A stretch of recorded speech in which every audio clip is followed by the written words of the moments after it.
చాలా మంది students wait చేస్తూ ఉంటారు ఏ యూనివర్సిటీకి వెళ్దాము ఏంటి అని. కానీ పేరెంట్స్కి మాత్రం జేఈ. మన ఇండియాలో దగ్గర ప్రతి year around 14 to 15 lakhs students JEE రాస్తారు మేడం. ఆ 14-15 lakhs ఎంతమంది క్వాలిఫై అవుతారో ఐడియా ఉందా మేడం? 2 to 3 lakhs మాత్రమే క్వాలిఫై అవుతారు. కానీ ఐఐటీలో ఇంజనీరింగ్ ఫినిష్ చేసి బయటకు వచ్చిన వాళ్ళకి వచ్చే ప్యాకేజ్ అండ్ బయట ఒక మంచి యూనివర్సిటీ నుండి ఇంకా పెద్ద ప్యాకేజ్ కొట్టే వాళ్ళు, క్రాక్ చేసే వాళ్ళు కూడా ఉంటారు. ఈ డిఫరెన్స్ ఎలా వస్తుంది? Student passion madam. It's not mandatory that faculty చెప్పిందే మనం కంటిన్యూ కావాలి, అదే బట్టి కొట్టాలనేది కాదు మేడం. మీకు గూగుల్లో కానీ చాట్ జీపీటీస్లో కానీ మీకు కొన్ని ల్యాక్స్ ఆఫ్ ఇన్ఫర్మేషన్ ఉంటుంది, డేటాబేస్తో సహా ఉంటుంది. అపార్ట్ ఫ్రమ్ ఎడ్యుకేషన్ కాకుండా ఏ పాయింట్స్ మీద మీరు రీసెర్చ్ చేశారో అవన్నీ మీరు ప్లేస్మెంట్ సెల్ ముందర మీరు పెట్టారనుకోండి, వాడికి డెఫినెట్గా ఆటోమేటిక్గా వాడు అనుకుంటాడు, ఓకే నేను ఇతను ట్రైన్ చేయాల్సిన అవసరం లేదు, ఆటోమేటిక్గా తినని హైర్ చేసుకుంటే తను ఇంకా బెటర్గా పర్ఫామ్ చేయగలుగుతాడు అని చెప్పేసి. చాలా యూనివర్సిటీస్లో ఇది వింటున్నాము, ఇంజనీరింగ్ కాలేజెస్ అని పేరుకుంటాయి కానీ ఇన్ఫ్రాస్ట్రక్చర్ కరెక్ట్గా ఉండదు. అసలు చూజ్ చేసుకునేప్పుడు ఎలాంటి యూనివర్సిటీస్ని సెలెక్ట్ చేసుకోవాలి? మోస్ట్ ఇంపార్టెంట్ థింగ్ అనేది నాక్ గ్రేడింగ్ మేడం. నాక్ అంటే నేషనల్ అసెస్మెంట్ అక్రిడియేషన్ కౌన్సిల్ అంటారు మేడం. మనకి ఇక్కడ వచ్చే ప్లేస్మెంట్స్ కోసం ఎంఎన్సీ కంపెనీస్ ఉన్నాయి కదా, ఆ ఎంఎన్సీ కంపెనీస్ కూడా మెయిన్గా దానికి నాక్ గ్రేడింగ్ ఉందా లేదా అనేది చూస్తారు. చాలామంది 100 years ఆఫ్ యూనివర్సిటీ అవన్నీ అవసరం లేదు. ఓకే, ఒక 20 years 25 years మీరు ఏంటంటే క్లారిటీగా ఎన్ని బ్యాచెస్ పాస్ అవుట్ అయ్యాయి, ఇంతమంది స్టూడెంట్స్ బయటకు వచ్చారు, వీళ్ళలో ఎంతమంది ప్లేస్ అయ్యారనేది చూసుకోవాలి మేడం. ఇప్పుడు ఏం చేస్తారంటే చాలా యూనివర్సిటీస్ మార్కెట్లో మార్కెటింగ్ కోసము మెకానికల్కి 1 crore ప్లేస్మెంట్ వచ్చింది అంటాడు. నువ్వు సిఎస్సి చదువుతున్నావు, మెకానికల్ వస్తే మనకేం పని? అందుకని యాజ్ ఎ రిజల్ట్ చూడండి, మీరు అమీర్పేటలోనే కొన్ని లక్షల స్టూడెంట్స్ ఇక్కడ కోచింగ్ సెంటర్ వెనుకలే తిరుగుతున్నారు.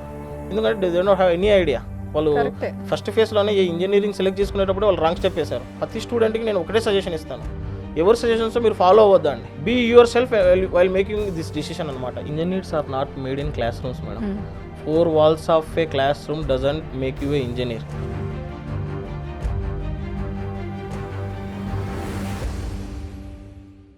నమస్తే, welcome to Suman TV. Intermediate ఎంపీసీలో ఫినిష్ చేసిన స్టూడెంట్స్ అందరికీ ఉండే ఏకైక డ్రీమ్ ఇంజనీరింగ్లోకి ఎంటర్ అవ్వాలి. అందరికీ బీటెక్.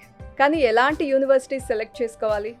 దట్టు బీటెక్ సెలెక్ట్ చేసేసుకుని ఇంజనీరింగ్లోకి వెళ్ళిపోదాం అనుకుని జాయిన్ అయిపోయిన వాళ్ళు ఎలాంటి కోర్సెస్ అయితే బాగుంటుంది అని మళ్ళీ ఒక కన్ఫ్యూజన్లోకి వెళ్తారు.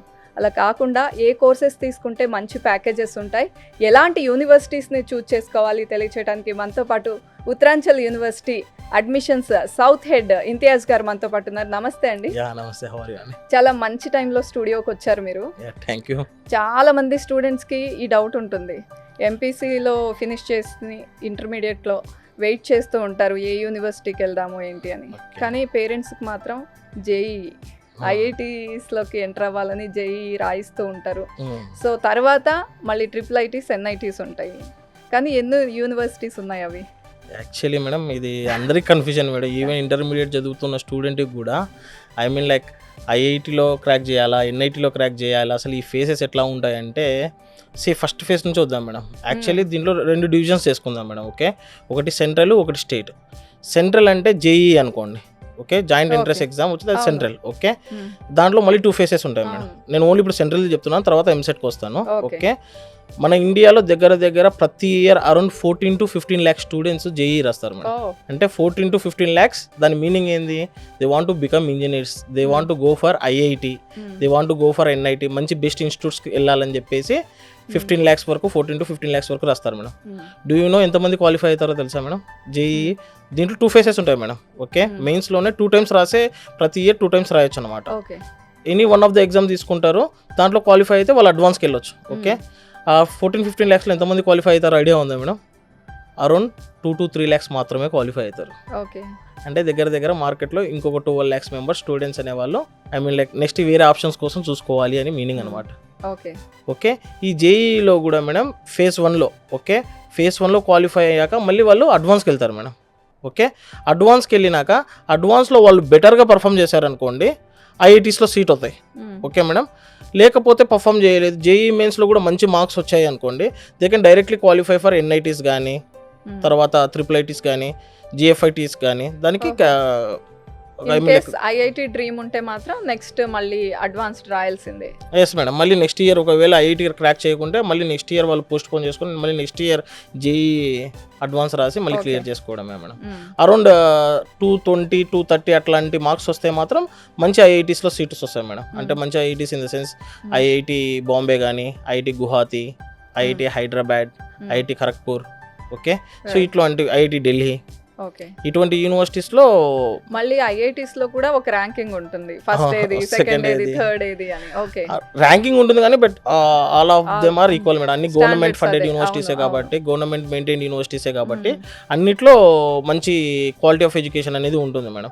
అంటే మీరు point to be noted madam, వాడు ఐఐటీలో సీట్ క్రాక్ చేశాడు అనుకుంటే వాడు లైఫ్ సెట్ అయినట్టే మేడం. 99.99% ఐఐటీలో క్రాక్ చేసి, ఐఐటీనే కాదు ఎన్ఐటీలో కానీ, ఓకే, తర్వాత IIITలో కానీ, సో జిఎఫ్ గవర్నమెంట్ ఫండెడ్ ఇన్స్టిట్యూట్స్లో కానీ, ఓకే, వాటిలో సీట్ వచ్చింది అనుకోండి 90% వాళ్ళ లైఫ్ అనేది సెట్ అయ్యి మేడం. కానీ ఇంతియాజ్ గారు చాలా సార్లు నేను విన్నాను ఇది, అందుకే నా డౌట్ మీ దగ్గర ఎక్స్ప్రెస్ చేస్తున్నా. మీరు అన్నట్టు లైఫ్ సెట్ అంటారు ఐఐటీస్లో జాయిన్ అయినప్పుడు, కానీ ఐఐటీలో ఇంజనీరింగ్ ఫినిష్ చేసి బయటకు వచ్చిన వాళ్ళకి వచ్చే ప్యాకేజ్ అండ్ బయట ఒక మంచి యూనివర్సిటీ నుండి ఇంకా పెద్ద ప్యాకేజ్ కొట్టే వాళ్ళు, క్రాక్ చేసే వాళ్ళు కూడా ఉంటారు. ఈ డిఫరెన్స్ ఎలా వస్తుంది మేడం? It depends. అంటే మేడం ఒకటి మేడం, సి ఐఐటీలో క్రాక్ చేశాడు ఇంకా వాడికి ఏదో 30 lakhs 40 lakhs వస్తుందని కాదు, okay.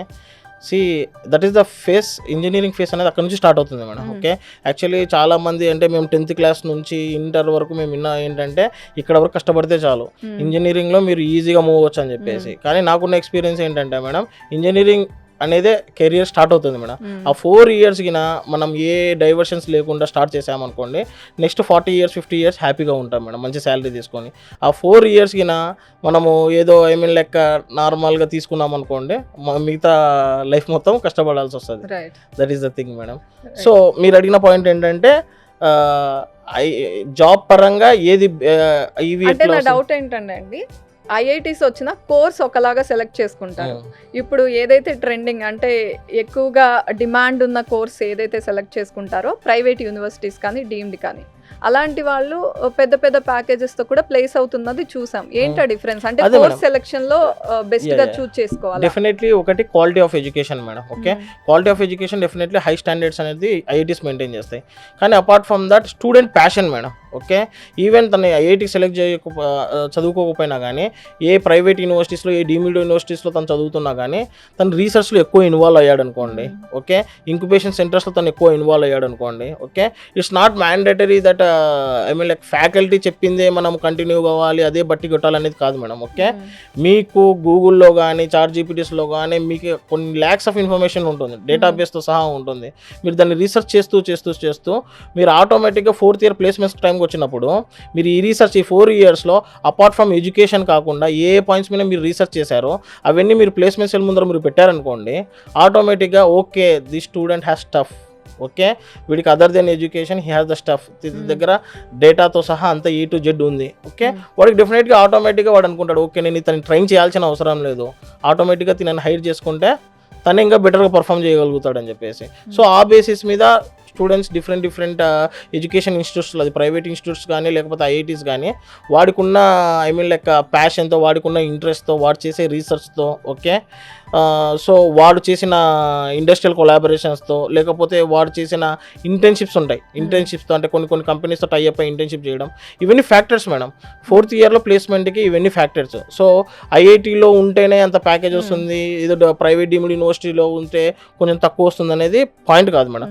I do agree, IITs, NITs, IIITs, GFITs ఏవైతే ఉన్నాయో అవి ఒక స్టాండర్డ్ మెయింటైన్ చేశాయి మేడం ఇండియాలో. Definitely there is no doubt about that. Indian ఎడ్యుకేషన్లో ఫార్ బెటర్ స్టాండర్డ్స్ అవి మెయింటైన్ చేస్తున్నారు, ఓకే. అంటే ఇంకొకటి చాలా మందికి ఫాల్స్ కండెమ్ట్ వస్తే ఏదో ప్రైవేట్ యూనివర్సిటీస్లో, డీమ్డ్ యూనివర్సిటీస్లో జాయిన్ అవ్వడం వల్ల ఐఐటి రేంజ్ మనకు రావట్లేదు అనేది పాయింట్ కాదు. స్టూడెంట్ తన ఎఫర్ట్స్ అనేది ఎక్కువ పెట్టాడు అనుకుంటే definitely he will be up to the next level, okay.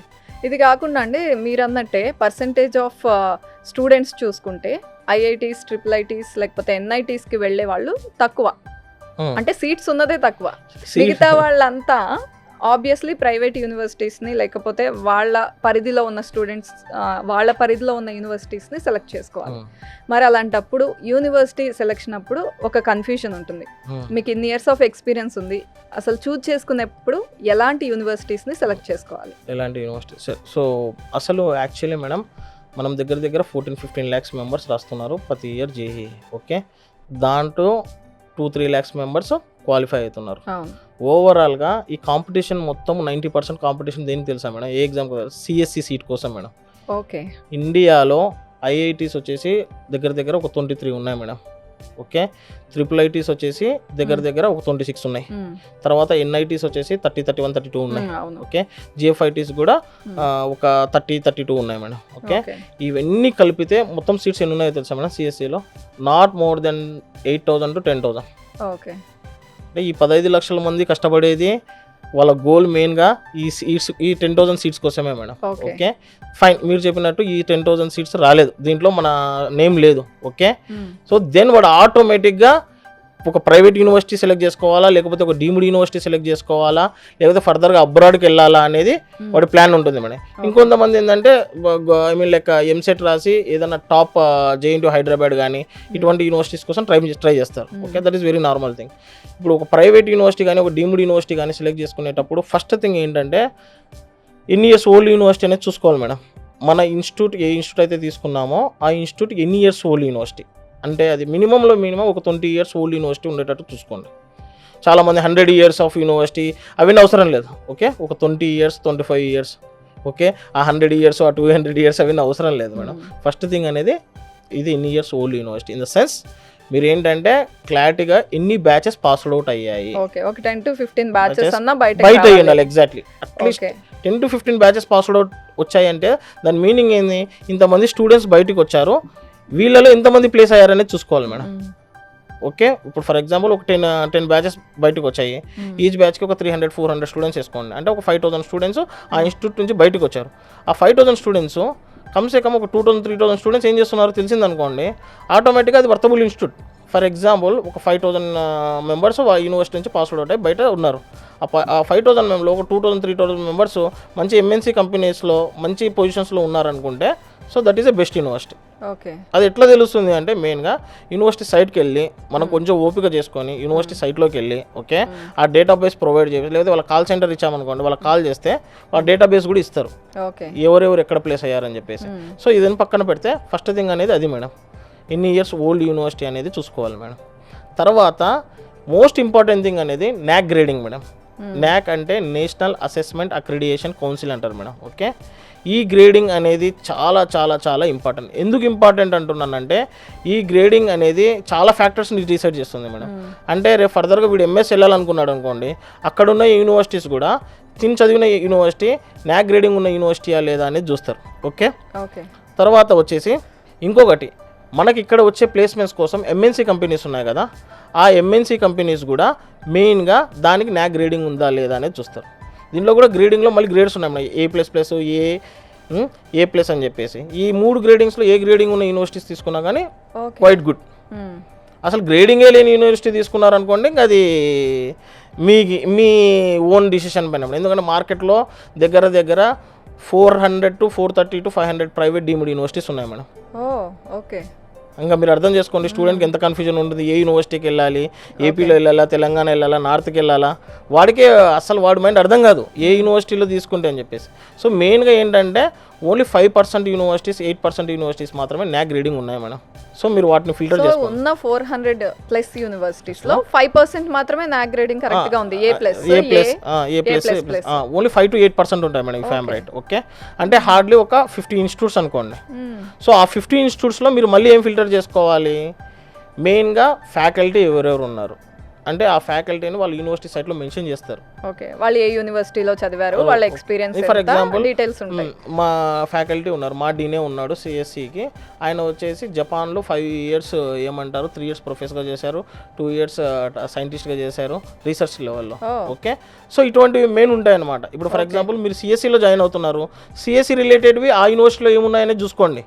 Okay, mechanical ఏముంది, ఫర్ ఎగ్జాంపుల్ ప్లేస్మెంట్ అంటాడు, మెకానికల్కి 1 crore ప్లేస్మెంట్ వచ్చింది అంటాడు, నువ్వు సిఎస్సి చదువుతున్నావు, మెకానికల్ వస్తే మనకేం పని? కరెక్టే, ఈ విషయంలో కూడా చాలా మంది కన్ఫ్యూజ్ కన్ఫ్యూజన్స్ ఉంటాయి. ఇప్పుడు ఏం చేస్తారంటే చాలా యూనివర్సిటీస్ మార్కెట్లో మార్కెటింగ్ కోసము ఫర్ ఎగ్జాంపుల్ ఒక ఎంబీఏ స్టూడెంట్ 60 lakhs ప్యాకేజ్తో ప్లేస్ అయ్యాడు అనుకోండి, మనోడు ఏమనుకుంటాడు, మనోడు జాయిన్ అవుతుంది బీటెక్ సిఎస్సి, వాడు ఏమనుకుంటాడు అది చూసి ఇది బాగుంటుంది అనుకుంటాడు. అది కాదు. ఓకే, మీరు బీటెక్ సిఎస్సి తీసుకుంటున్నప్పుడు బీటెక్ సిఎస్సి రిలేటెడ్ ఇన్ఫర్మేషన్ ఆ యూనివర్సిటీలో ఏముందనే సెర్చ్ చేయండి. రైట్, అంటే ల్యాబ్స్ కరెక్ట్ గా ఉన్నాయా, ఇన్ఫ్రాస్ట్రక్చర్ కరెక్ట్ గా ఉందా, ఓకే లైబ్రరీలో ఎన్ని ట్యుటోరియల్స్ ఉన్నాయి, ఎన్ని పబ్లిష్ చేసి ఉన్నారు పేపర్స్, ఇవన్నీ చూసుకోవాలి. రీసెర్చ్ పేపర్స్ ఎన్ని ఉన్నాయి, ఓకే ఆ రిలేటెడ్ బ్రాంచ్ లో ఆ రిలేటెడ్ ఫీల్డ్ లో ఎన్ని ఉన్నాయని చూసుకోవాలి మేడం. ఇది వెరీ మ్యాండేటరీ. ఎందుకంటే స్టూడెంట్ కి 18 years 16 years 17 years లో వాడు ఇంటర్మీడియట్ కంప్లీట్ చేస్తాడు. వాడికి ఏంటంటే ఓన్లీ నేను చూసిన స్టూడెంట్స్ లో మేడం ఇప్పటి వరకు ఓన్లీ 20% వరకే ఫుల్ నాలెడ్జ్ ఉంటుంది మేడం. మిగతా 80% ఏంటంటే వాళ్ళ ఫ్రెండ్ ఏరోస్పేస్ చేద్దాంరా బాగుంటుంది అంటాడు, వాడి మైండ్ ఆ ఏరోస్పేస్కి పోతుంది. ఇంకొకటి ఏం చేస్తాడంటే హోటల్ మేనేజ్మెంట్ మంచి మంచి శాలరీస్ ఉంటాయంట, అది చేద్దామంటాడు, వాడు దానికి డైవర్ట్ అవుతాడు. ఇంకొకటి ఏం చేస్తాడు, మెరైన్లో చేద్దాంరా, అందరూ అబ్రాడ్కి వెళ్ళి మెరైన్లో చేసుకోవచ్చారా మంచి శాలరీస్ అని చెప్పేసి. సో స్టూడెంట్కి ఏంటంటే ఏమీ తెలియదు మేడం. అంటే ఇంజనీరింగ్ చేయాలి అని ఒక ప్యాషన్ ఉంటుంది, కానీ ఎట్లా అప్రోచ్ అవ్వాలి అనేది స్టూడెంట్కి చాలా వరకు క్లారిటీ ఉండదు. సో బెటర్ నేనేమంటున్నానంటే ప్రతి స్టూడెంట్కి నేను ఒకటే సజెషన్ ఇస్తాను, ఎవరి సజెషన్స్ మీరు ఫాలో అవ్వద్దండి. Okay, be yourself while making this decision అనమాట. ఇంజనీరింగ్ ఫేస్ అనేది చాలా ఇంపార్టెంట్ ఫేస్. మీరు ఒక డిసిషన్ తీసుకుంటున్నారంటే మీరు ప్రీవియస్ ఇయర్స్లో అంటే మీకు బైక్ రైడింగ్ ఇష్టమా, కార్ రైడింగ్ ఇష్టమా, లేకపోతే ల్యాప్టాప్స్ ఎక్కువ యూజ్ చేస్తారా, లేదా ఏదైనా సిస్టమ్ వర్క్స్ పైన ఎక్కువ ఆపరేట్ చేస్తూ ఉంటారా, లేదా ఏదైనా ఏమంటారు గేమ్స్ పైన ఎక్కువ చేస్తూ ఉంటారా, మీ మైండ్ సెట్ ఈ 10-12 years చిన్నప్పటి నుంచి ఎట్లా ప్రోగ్రామింగ్ చేసింది అనేది చూసుకోండి. ఓకే, దాన్ని బట్టి మీరు కోర్స్ తీసుకోండి. For example student like car driving కానీ ఎక్కువ ఇంజన్స్తో చేయడం కానీ వర్క్ పరంగా చేయడం కానీ better he go for mechanical engineering. Okay okay, ఎందుకంటే వాడి మైండ్ సెట్ ఎప్పుడు బైక్స్ దగ్గర మిషన్స్ దగ్గర ఇంజన్స్ పైన వర్క్ ఉంటుంది. నువ్వు ఎక్కువ ల్యాప్టాప్స్తో కానీ గేమ్స్తో కానీ ఇట్లాంటి దానిపైన వర్క్ చేస్తున్నావు అంటే you better go for computer science engineering కానీ ప్రోగ్రామింగ్ రిలేటెడ్ కానీ గేమింగ్ రిలేటెడ్ సబ్జెక్ట్స్ నువ్వు తీసుకో. ఒకవేళ నీకు ఏదైనా సివిల్ స్టైల్ కన్స్ట్రక్షన్స్ పైన ఇంట్రెస్ట్, బిల్డింగ్స్ పైన ఇంట్రెస్ట్, ఆర్కిటెక్చర్ ఇంట్రెస్ట్ అంటే getter go for civil engineering or architecture engineering అనమాట. సో అట్లా ఫ్రేమ్ చేసుకోండి. ఏదో మార్కెట్లో 4 TVsలో చూపించే లేకపోతే ఎవరన్నా చెప్పారు అనేది కాదు. ఓకే, బెటర్ మీరేంటంటే మీరు ఒక డిసైడ్ చేసుకోండి, ఆ డిసిషన్ రైటా లేదా అనేది మీ ఫ్యామిలీలో ఏదైనా మంచి పొజిషన్లో ఉన్న వాళ్ళని అడిగి తెలుసుకోండి. They will give detail information. It's not mandatory that నువ్వు తీసుకున్న ఏదైతే కోర్స్ ఉందో అది పర్ఫెక్ట్ అని నీకు తెలియకపోవచ్చు. ఎవరైనా సమ్ గైడెన్స్ దగ్గర మీరు తీసుకున్నారనుకోండి, వాళ్ళు చెప్తారు ఓకే నాన్న దీని జాబ్స్ ఇట్లా ఉన్నాయి, నువ్వు తీసుకో, నీకు ఇంట్రెస్ట్ ఉంది కదా నువ్వు తీసుకో, కానీ దీని ఆపర్చునిటీస్ ఇట్లా ఉన్నాయని చెప్పేసి తెలుస్తుంది అన్నమాట. రైట్, కానీ ఇప్పుడు మార్కెట్లో బాగా వినిపిస్తుంది ఏంటంటే ఆర్టిఫిషియల్ ఇంటెలిజెన్స్, డేటా సైంటిస్టులు వింటున్నాం. ఇలా కొన్ని కోర్సెస్కి మోర్ డిమాండ్ ఉంది, సో దీనికి జాయిన్ అవ్వండి అనే వాళ్ళు కూడా ఉన్నారు. మీ నాలెడ్జ్ ప్రకారం దేనికి అంటే ఏ కోర్స్కి ఎక్కువ డిమాండ్ ఉంది, ఎలాంటి కోర్సెస్ తీసుకోవాలి? ఎక్కువ వచ్చేసి మేడం మార్కెట్లో artificial intelligence and machine learning ఉంది మేడం. ఓకే, దీనికి శాలరీస్ కూడా ఒక నార్మల్ యావరేజ్ శాలరీ వచ్చేసి 7 to 9 lakhs అరౌండ్ ఉంది madam. 8-9 lakhs depends student performance బట్టి 12 lakhs బేసిక్ సాలరీ 8 to 9 నుంచి స్టార్ట్ అయిపోతుంది. ఓకే ఓకే, సో దాని తర్వాత డేటా సైన్స్ కూడా 7-8-9 అరౌండ్ ఉంది మేడం.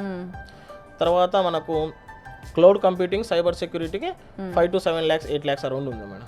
ఓకే, సో అది కూడా ఎట్లా ఉంటుందంటే మేడం ఇది మెయిన్ బేసిక్ ఒక ఫ్రెషర్కి. ఇదే ఫ్రెషరు మీరు ప్లేస్మెంట్స్లో కూర్చునేటప్పుడు మీరు ఎట్లా పర్ఫామ్ చేస్తారనే దానిపైన తను మీ యొక్క శాలరీ అనేది డిసైడ్ చేస్తారు madam.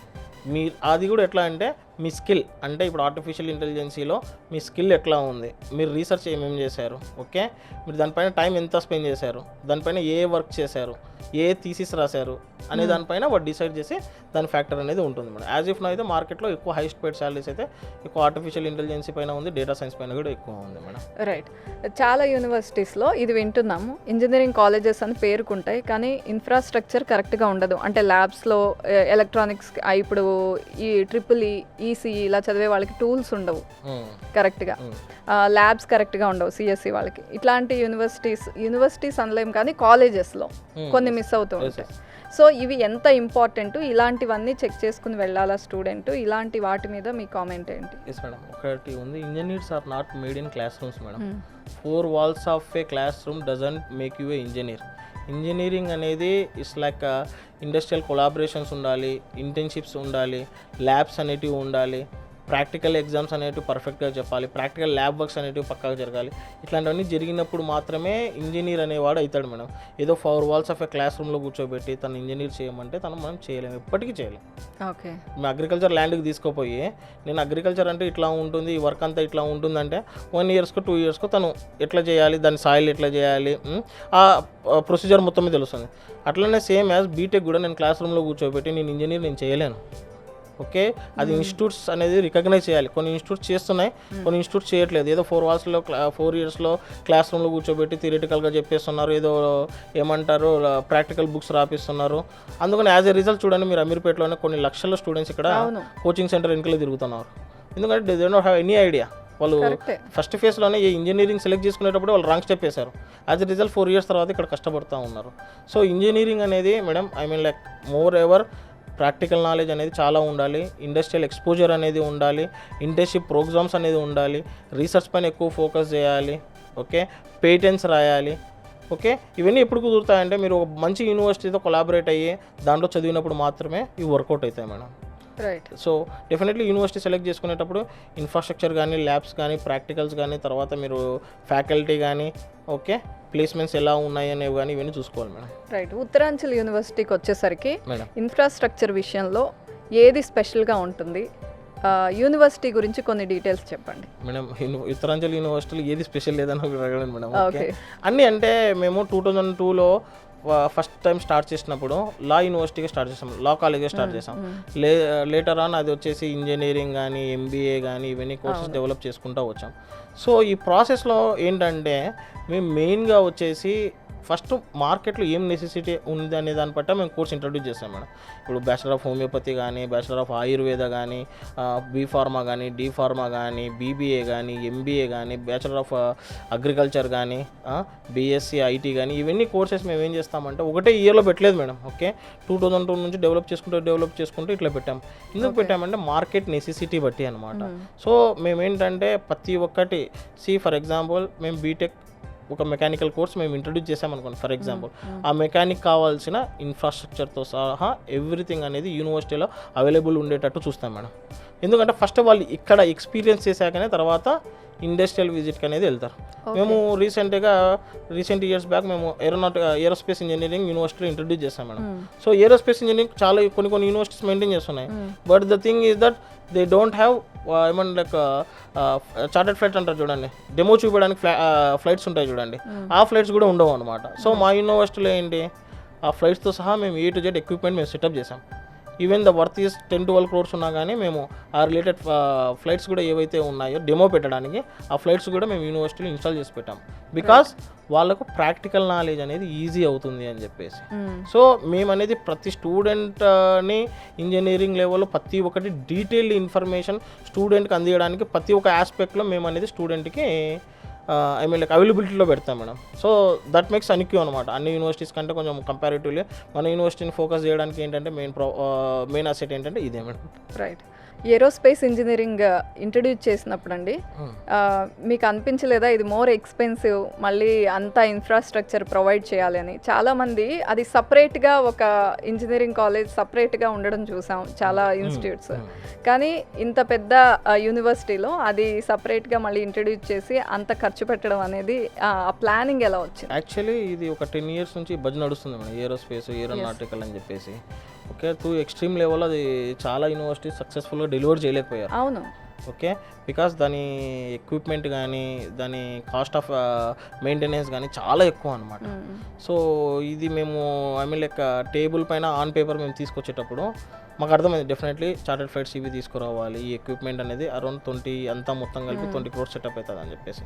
So that's fine, okay we're ready to invest. దానికంటే ముందు టెక్నికల్గా కావాల్సిన స్కిల్స్ మన స్టూడెంట్కి ఏ పరంగా రన్ చేయగలుగుతాం, దిస్ వాజ్ ఎ ఛాలెంజ్ యూనివర్సిటీలో. ఓకే, ఏరోస్పేస్ తీసుకుంటున్నారు ఫైన్, ఈ అమౌంట్ ఏదైతే పెడుతున్నాం మా చైర్మన్ ఓకే డన్ మీరు అమౌంట్ పెడుతున్నాం, కానీ మా చైర్మన్ ముందు టేబుల్ మీద పేపర్ పెట్టినప్పుడు ఒకటే అడిగాడు, టెక్నికల్గా మీరు ఎంతవరకు స్టూడెంట్కి ఎఫెక్టివ్గా మీరు నాలెడ్జ్ ఇవ్వగలుగుతారు. క్లాస్ రూమ్లో చెప్పగలుగుతారు ఫైన్, నాకేం ప్రాబ్లం లేదు, క్లాస్ రూమ్స్ మంచిగా ఉన్నాయి, ఫ్లైట్, టెక్నికల్గా ఏ నాలెడ్జ్ ఇవ్వగలరు. So this was a problem. Then మేము ఏం చేస్తాం తెలుసా మేడం, సో ఏరోస్పేస్కి ఏరోనాటికల్కి ఏది టాప్ అంటారు మీరు? ఇస్రో రిలేటెడ్ కదా. మేము ఎవరిని కన్సల్ట్ అయ్యామో తెలుసా? ఇస్రో చైర్మన్ సోమనాథ్ని కన్సల్ట్ అయ్యాము మేడం. ఓ అవునా? ఇస్రో చైర్మన్ సోమనాథ్ గారు మా యూనివర్సిటీకి వచ్చారు. ఓకే. యూనివర్సిటీకి వచ్చారు. మీరు ఏదైనా మా ISRO Indian Space Research Organisation chairman Somanath అని కొట్టేస్తే, ఉత్తరాంచల్ యూనివర్సిటీ అని కొడితే ఆయన మా యూనివర్సిటీకి వచ్చారు. ఆయన సలహాలు చాలా తీసుకున్నాం మేడం. మా స్టూడెంట్స్తో డైరెక్ట్ ఇంటరాక్ట్ చేయించాం. ఓకే, ఆయనతో అడిగాం ఏ బెస్ట్ ఉంటుంది, ఏ ఫీల్డ్ అని చెప్పేసి. సో ఫస్ట్ మేము తనతో స్టార్ట్ చేసే ముందు ఇది మా ప్లాన్స్ ఉన్నప్పుడు తను కూడా okay fine good go on అని చెప్పేసి. వన్స్ తను యూనివర్సిటీకి వచ్చాక మేము ఫస్ట్ ఇయర్ అది ఇంట్రడ్యూస్ చేశాక ఆయన ఇన్వైట్ చేశాక ఆయన వచ్చి ఇంత నాలెడ్జ్ అంటే ఇంత స్కిల్ఫుల్ ఎన్విరాన్మెంట్ అంటే ఒక ఫ్యాకల్టీ లెవెల్లో కానీ మేము చేసిన సెటప్ కానీ అంటే ఇన్స్ట్రుమెంటల్ సెటప్ కానీ తనకు చాలా ఇంప్రెస్ అయ్యాడు మేడం. ఓకే, సో యాక్చువల్లీ తను టైం వచ్చేసి యూనివర్సిటీలో 2 hours మేడం. తన అపాయింట్మెంట్ పరంగా యూనివర్సిటీకి వచ్చింది. ఓకే, బట్ ఆయన he later on spends 1 day madam.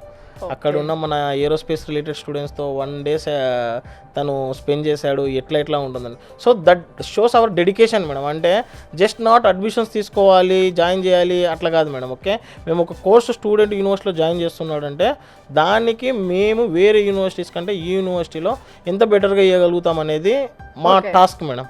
Okay, so ఆ ఏరియాలో టాప్ లో ఎవరున్నారో ఆ పర్సన్ ని తీసుకొచ్చి ఇన్పుట్స్ తీసుకుంటాం madam. Okay, that is better. ఇప్పుడు మా ఏరోస్పేస్ చూడండి, లాస్ట్ ఇయర్ వచ్చేసి ఒక 20-30 మెంబర్స్ స్టూడెంట్స్ తెలుగు స్టూడెంట్స్ ఉన్నారు. ఓన్ తెలుగు స్టూడెంట్స్ గురించి చెప్తాను. ఓకే, దాంట్లో 13-14 మెంబర్స్ ఆల్రెడీ మన ఎయిర్పోర్ట్ అథారిటీ ఆఫ్ ఇండియాలో ఫస్ట్ ఇయర్ అయిపోయాక ఇంటర్న్షిప్ చేస్తున్నారు. ఇప్పుడు ఇంటర్న్షిప్ చేస్తున్నారంటే వాళ్ళు ఆటోమేటిక్గా దానిపైన నాలెడ్జ్ అనేది గెయిన్ చేస్తున్నారని చెప్పేసి. సో ఇటువంటివి ఏంటంటే మేము టైఅప్స్ కోసం కానీ డిఫరెంట్ కంపెనీస్ కానీ వాటితో ఆల్రెడీ వర్క్ చేస్తూనే ఉంటాం మేడం. సో స్టూడెంట్ అనేవాడికి బెటర్గా బెటర్గా డెలివరీ చేయొచ్చు వర్క్ పరంగా కానీ, తనకు ఇన్పుట్స్ పరంగా కానీ, లేకపోతే రేపు ఫర్దర్గా ప్లేస్మెంట్స్ కానీ. Not only with aerospace, mechanical కూడా చాలా మా దగ్గర ఉన్న ఎక్విప్మెంట్స్ మొత్తము జర్మనీ, యూరోప్ రిలేటెడ్ మెషిన్సే ఉంటాయి మేడం. ఎందుకంటే ఆ థర్మోడైనమిక్స్ రిలేటెడ్ కానీ, ఆ హైడ్రాలిక్స్ కానీ, ఆ ఇంజన్స్ కానీ చాలా హెవీ లెవెల్లో ఆపరేట్ చేయాల్సి వస్తుంది అనమాట. సో వాటికి మేము ఏంటంటే యూనివర్సిటీలోనే జర్మనీ, ఆ యూరోప్ రిలేటెడ్ ప్రోడక్ట్స్ అన్నీ మొత్తం ఈ మెకానికల్ ఇంజనీరింగ్ కానీ, సివిల్ ఇంజనీరింగ్ కానీ, ఈ కావాల్సిన ఏవైతే ఉన్నాయో మిషనరీ మొత్తం యూనివర్సిటీలోనే మేము సెటప్ చేస్తాం madam. That really differs madam. అంటే వేరే యూనివర్సిటీకి మన యూనివర్సిటీకి ఉన్న డిఫరెన్స్ ఏంటంటే కొంచెం అక్కడ డిఫర్ అవుతుంది మేడం. ఓకే, ఇది కాకుండా అండి ఇంకొక మంచి విషయం ఏంటంటే ఉత్తరాంచల్ యూనివర్సిటీలో ఫారిన్ ప్రోగ్రామ్ అంటే ఇక్కడ 2 years చదవడం, మళ్ళీ అక్కడ ఫారిన్ యూనివర్సిటీలో 2 years అంటే అది సిడ్నీ అవ్వచ్చు, US అవ్వచ్చు, యూకే కూడా ఉంది కదా. ఓకే, యూరోప్ అంతా ఉంది. సో ఇలా టైంని చాలా తక్కువ టైంలో ఫారెన్లో జాబ్ క్రాక్ చేయొచ్చు కదా. అంటే మీకు సర్టిఫికేట్ అక్కడి నుంచి వస్తుంది, ఏ యూనివర్సిటీతో కొలాబరేట్ అయ్యున్నారో అక్కడి నుంచి వస్తుంది, అక్కడే ఉంటాడు స్టూడెంట్. సో అక్కడే జాబ్ తీసుకోవచ్చు. ఎంఎస్కి వెళ్ళి జనరల్గా ఇండియన్స్ చాలామంది ఎంఎస్కి వెళ్ళేది మాస్టర్స్ చేయాలి అనే దానికన్నా అక్కడ జాబ్ తెచ్చుకోవాలి, అక్కడ సెటిల్ అవ్వాలి అని అట్లీస్ట్. సో ఇది ఎంతవరకు యూస్ఫుల్ స్టూడెంట్స్కి, ఇలాంటి కోర్స్కి ఎంతమంది ఇంట్రెస్ట్ చూపిస్తున్నారు? ఇప్పుడు రీసెంట్గా చాలామంది స్టూడెంట్స్ అబ్రాడ్ వెళ్ళాలనేది ఒక డ్రీమ్ మేడం. అవును, యూఎస్కో, యూరోప్కో, యూకేకో లేకపోతే ఆస్ట్రేలియాకో వెళ్ళాలనేది ఒక డ్రీమ్. ఓకే, సో ఆ డ్రీమ్ని కొంచెం ఏంటంటే మనం ఎట్లా ఈజీ చేయొచ్చు అంటే 2 years ఇండియాలో, 2 years అబ్రాడ్లో. అంటే 2 years ఉత్తరాంచల్ యూనివర్సిటీలో చేయొచ్చు, 2 years అబ్రాడ్లో. సో వాడికి రిక్వైర్డ్ కంట్రీ ఏదైతే ఉందో దాన్ని బట్టి ఆ ప్రొసీజర్ ఎట్లా ఉంటుందంటే దాని యూనివర్సిటీలో మొత్తం ఆ యూనివర్సిటీ రిలేటెడ్ పర్సన్స్ మన యూనివర్సిటీలో ఉంటారు, వాళ్ళ స్టాల్స్ ఉంటాయి. సో వాళ్ళని అప్రోచ్ అవుతే వాళ్ళు నీట్గా ఇండస్ట్రియల్ కొలాబరేషన్స్తో ఫారెన్ ఇంటర్న్షిప్స్ ఎట్లా ఉన్నాయనేది వాళ్ళు క్లియర్గా ఎక్స్ప్లెయిన్ చేస్తారు మేడం. అంటే 2 years ఇండియాలో చదువుతాడు, 2 years అబ్రాడ్లో చదువుతాడు, వాళ్ళ సర్టిఫికేషన్ అనేది అక్కడిదే వస్తుంది మేడం. ఆ ప్రోగ్రామింగ్ కూడా ఎట్లా ఉంటుందంటే 2 years ఇక్కడ అయిపోయాక 2 years ఆ రిలేటెడ్ సెమిస్టర్ సబ్జెక్ట్స్ ఏవైతే ఉన్నాయో అక్కడ కంటిన్యూ చేసుకోవచ్చు. కంటిన్యూ చేస్తూనే వాళ్ళు ఏదైనా పార్ట్ టైం జాబ్ చేసుకోవచ్చు. ఈవెన్ వాళ్ళకు తర్వాత వాళ్ళు ఏమంటారు వాళ్ళ వీసా స్లాట్స్ని పెంచుకొని తర్వాత ఎంఎస్ కూడా అక్కడే కంప్లీట్ చేసుకోవచ్చు, జాబ్స్ కూడా అక్కడే చేసుకోవచ్చు. కాదండి, ఇంకొక డౌట్. ఇప్పుడు వచ్చి బీటెక్ ఇక్కడ జాయిన్ అవుతున్నారు, ఫారెన్ ప్రోగ్రామ్ ఆప్ట్ చేసుకున్నారు వాళ్ళు. అలాంటప్పుడు అక్కడ యూనివర్సిటీ లేదా కంట్రీ స్టూడెంట్ ముందే జాయిన్ అయ్యేటప్పుడే సెలెక్ట్ చేసుకుంటాడా?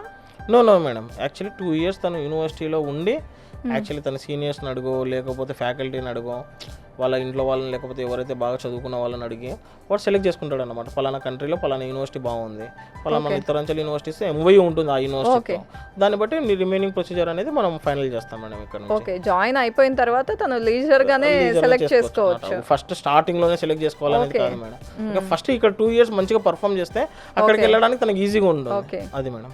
రైట్. చాలా ఇన్ఫర్మేషన్ ఇచ్చారండి. అంటే చాలామందికి బీటెక్ స్టూడెంట్స్కి కానీ లేకపోతే బీటెక్ జాయిన్ అయ్యేటప్పుడు ఎలాంటి కోర్సెస్ తీసుకోవాలనే డౌట్స్ ఉంటాయి, అవి క్లియర్ చేశారు. అండ్ ఇంటర్మీడియట్ వాళ్ళకి ఒక ఐ ఓపెనింగ్ లాగా చాలా విషయాలు చెప్పారు. యూనివర్సిటీ ఎలా సెలెక్ట్ చేసుకోవాలి, కోర్సెస్ ఎలా సెలెక్ట్ చేసుకోవాలి అని. ఉత్తరాంచల్ యూనివర్సిటీలో ఉన్న స్పెషాలిటీస్ కూడా చెప్పారు. సో ఇంకా ఏమైనా డౌట్స్ ఉంటే స్క్రీన్ మీద డిస్ప్లే అవుతున్న నెంబర్స్ని కాంటాక్ట్ చేయండి. థ్యాంక్ యూ ఇంతియాజ్ గారు, thank you so much. Thanks for the time. Thank you ma'am.